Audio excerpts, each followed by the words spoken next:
After I wore the same dress for an entire month, I've become interested in the history of uniforms and how they influence our modern wardrobes.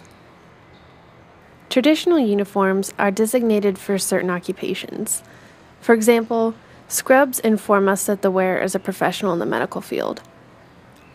The classic blue blazer, worn by both academics and professionals, features elements denoting authority that originated with military uniforms. Some items become so associated with a certain lifestyle that people wear them to evoke a feeling of luxury or glory, like the fur coat. What all of these uniforms have in common is that they all consistently signal identity. I don't have a personal uniform for myself yet, but since my capsule wardrobe has become more refined, my style is slowly becoming a much more conscious part of my identity.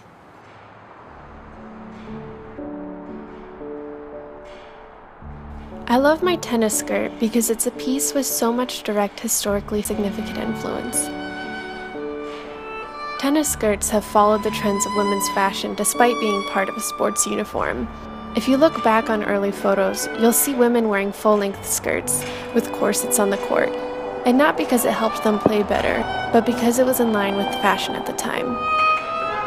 My skirt is primarily inspired from the 1950s and 60s, despite being purchased from a major retailer a few years ago.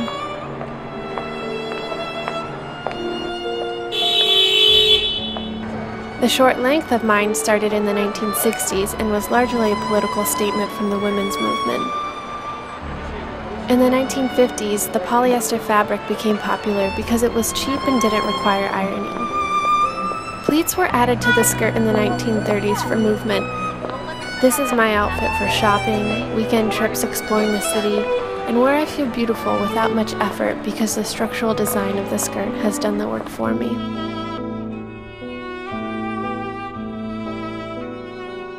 This coat is interesting because although it's pretty common to see something like it in the city today, its influences are fairly varied.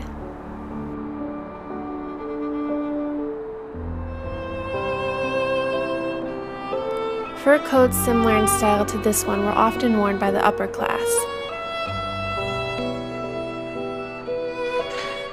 The short length of my coat was popularized in the 1950s, when fur coats were more common for the middle class. Historically, fur coats were floor length.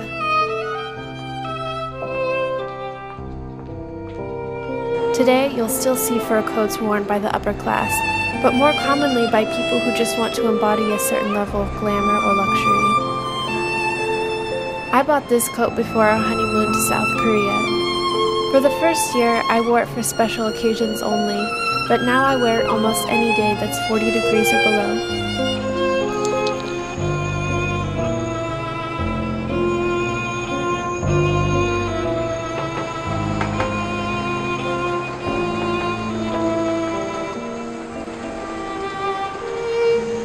This isn't really what you think of as a little black dress, yet it is still one that I've worn to the office, to work, happy hour, and for special occasions.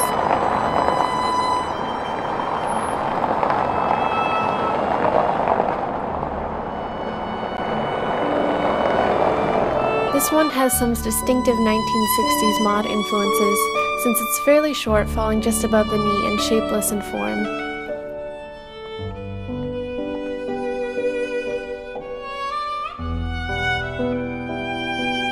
There's also some influences from occupational uniforms, like those worn by judges, as seen with the black color, loose sleeves, and high crew collar, or even that of a robe worn at a salon. This dress makes me feel free, and like the influences of most little black dresses, feels appropriate for all occasions. I like it because I feel like it makes me blend in. Whether I'm completely focused on work at the office or looking for inspiration at a museum or running errands, it doesn't get in my way. It lets me be free.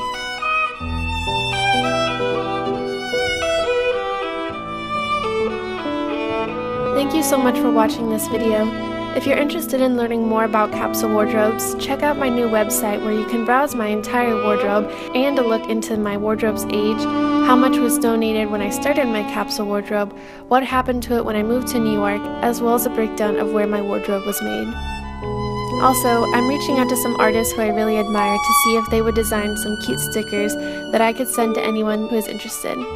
If that sounds like something you'd like, please complete the survey on the homepage of my website. Thank you, and see you next time.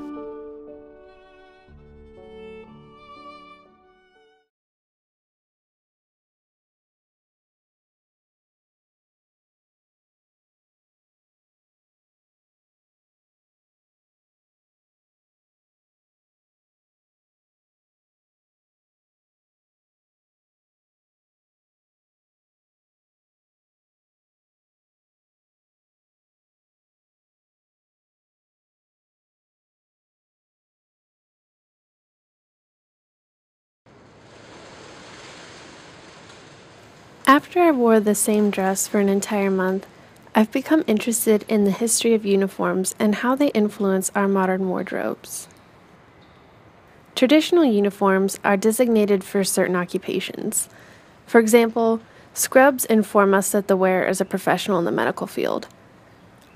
The classic blue blazer, worn by both academics and professionals, features elements denoting authority that originated with military uniforms. Some items become so associated with a certain lifestyle that people wear them to evoke a feeling of luxury or glory, like the fur coat. What all of these uniforms have in common is that they all consistently signal identity.